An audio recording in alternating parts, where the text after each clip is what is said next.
The only thing I can come up with, Skip, is frustration. It's hard to be arguably the greatest. I mean, he's on the short list. He's either first or second, and a lot of people say he's the best player the NBA has ever seen.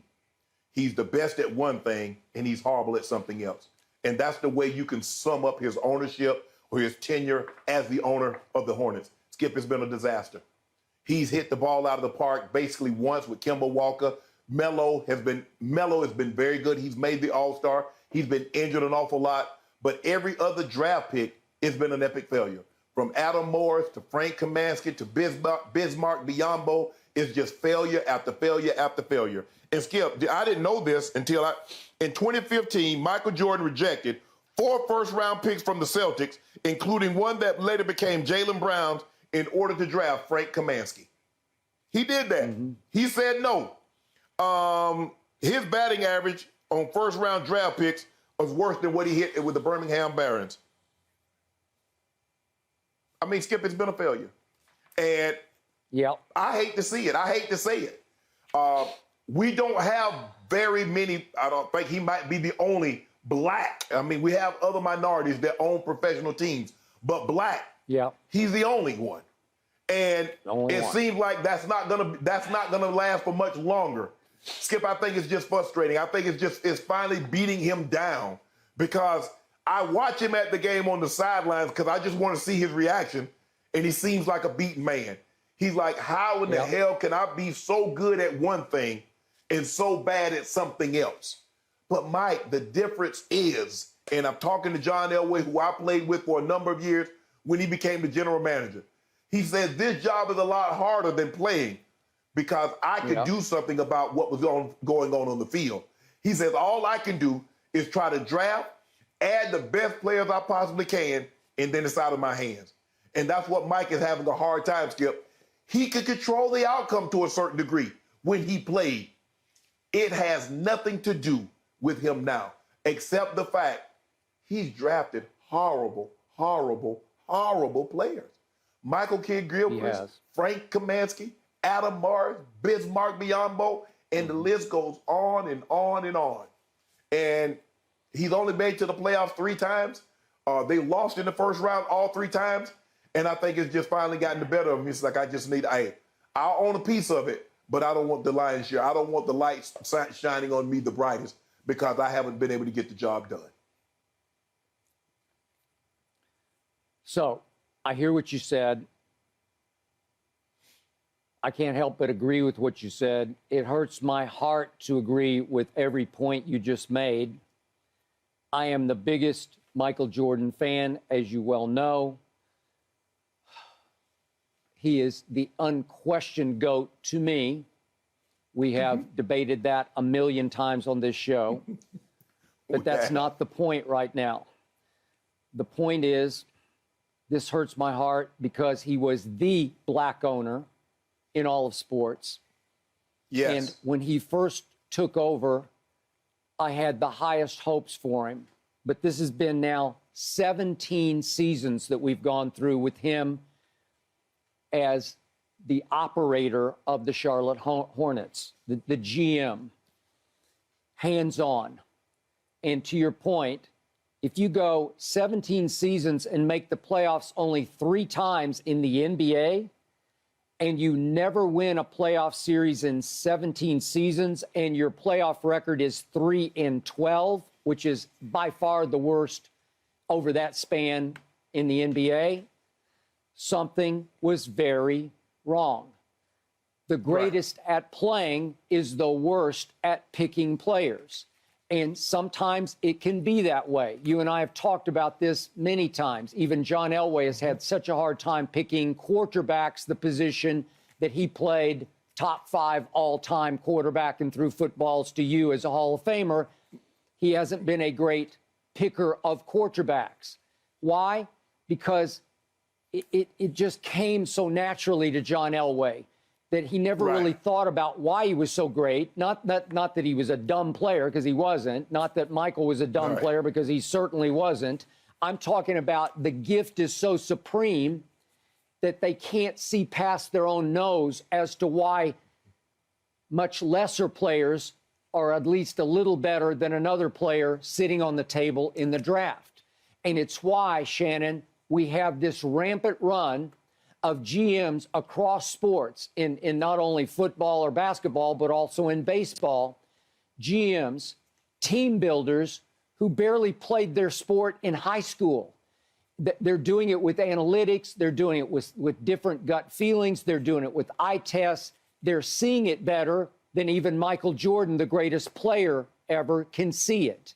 And to your point, in the draft, I said, I was on record, it was back in my days on Cold Pizza, on Adam Morrison, can't play, just can't play. No.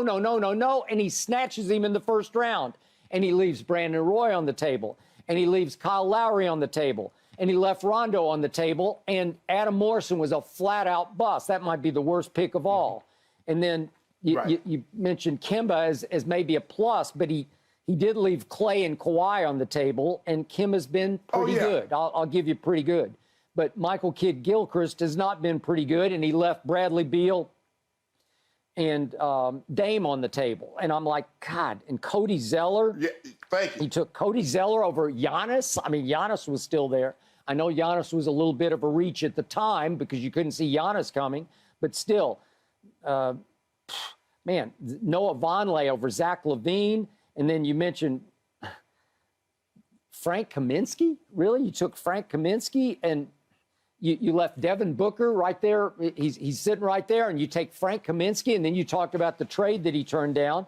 And then I like Malik Monk. He's coming off the bench, obviously, in Sacramento, and one night he put up 41 against your Lakers, and last year he was pretty good for your Lakers, but he's not Donovan Mitchell, and Michael took Malik Monk over Donovan Mitchell. Well, it's horrendous. You just keep going to, you mentioned Biyombo. I mean, it's pathetic. And he finally, Shannon, he just said, I can't take it anymore, because I think it's just wearing his soul out, because he frets and he sweats and he tries, and it looked like he had something with LaMelo, and now LaMelo can't stay healthy. Neither can his brother. It feels like the Ball brothers are fragile. Fragile. Skill. Yeah. Think about it. Yeah. You're considered the absolute best at something. And something that's related, although it's different because you're not playing the game, you're picking players to play the game, you're considered the absolute worst. So how is it? He's like, can I just like get to the middle? Yeah, can I get to the middle? I'm not saying I need to be the best, but can I get to the middle and not be the worst? But Skip, it's funny because normally the greater the player, the harder it is for him to assess talent. You look at Jerry West. Jerry West was a very good player. But Skip, he's an outlier. Ozzie Newsome, he's an outlier. Hall of Famer, he's an outlier. But if you look at most of the guys that played the game that were really good, then you look at the guys that didn't play the game or that was marginal at playing the game, look at the players they picked compared to the players that played and was great at the game when they picked. Because, Skip, like you said, it comes so easy to them. And we're not saying that you didn't work. Nobody is accusing Michael Jordan. No one is accusing the great players of not working. No. But they just have so much God-given ability. Skip, I believe Michael Jordan was so talented. Even if he didn't have the work ethic, I still believe he's a top 15 player because he just had that kind of God-given ability. Now you compare the God-given ability with the obsessive, maniacal work ethic, and now you get this. Well, see, all the things that made him great. Go ahead, Skip. Yeah. No, I'm sorry, to your point about Michael, when he was a player, when I covered him, I called him a supremely talented overachiever because he worked harder than anybody and he was more gifted than anybody. What do you think is going to happen? That happened. Right. Go ahead. The best thing to ever happen, the best thing that happened to him, and the worst thing that ever happened to anybody else that played the game of basketball is when he got cut. Because that sent him on a path to say that's never, ever going to happen to me again. And he became maniacal with training, maniacal about the game of basketball. So now as his talents starts to mesh with his desire and his work ethic, you got a storm you got a Category 5 hurricane and a 9 on the Richter scale earthquake. You got the greatest force that's maybe ever been assembled. But Skip, it doesn't help you pick bad players. It doesn't. It doesn't. Nothing what makes him Shannon. The thing that made him great doesn't have any bearing on him picking a player. None. So finally, Shannon, I think he's tired of having to live half the year in Charlotte because you can't be an absentee owner operator of the basketball team. You got to be there.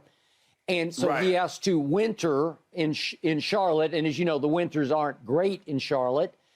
He just wants to play golf. So I'm pretty sure he's going to pull up stakes now, still be a minority owner, but go down to Florida where he can play golf every day and he can scratch his competitive itch playing for probably millions on the golf course, knowing him. And not have to worry. Not have to worry about picking players or being on hand to watch his Hornets lose. You know he has that great course. I've never been there. I don't play golf, but I've heard about it. He has that great course in the Bahamas. And you're right. He's probably going to go down. I think he has a place in Jupiter, and he's going to go down there and take money off guys that are not nearly as great as him, and they might be good. But, Skip, there's something putting for when there's 100,000 or 200,000 on the line versus when there's nothing on the line. And so that's what he does. He puts you to the test.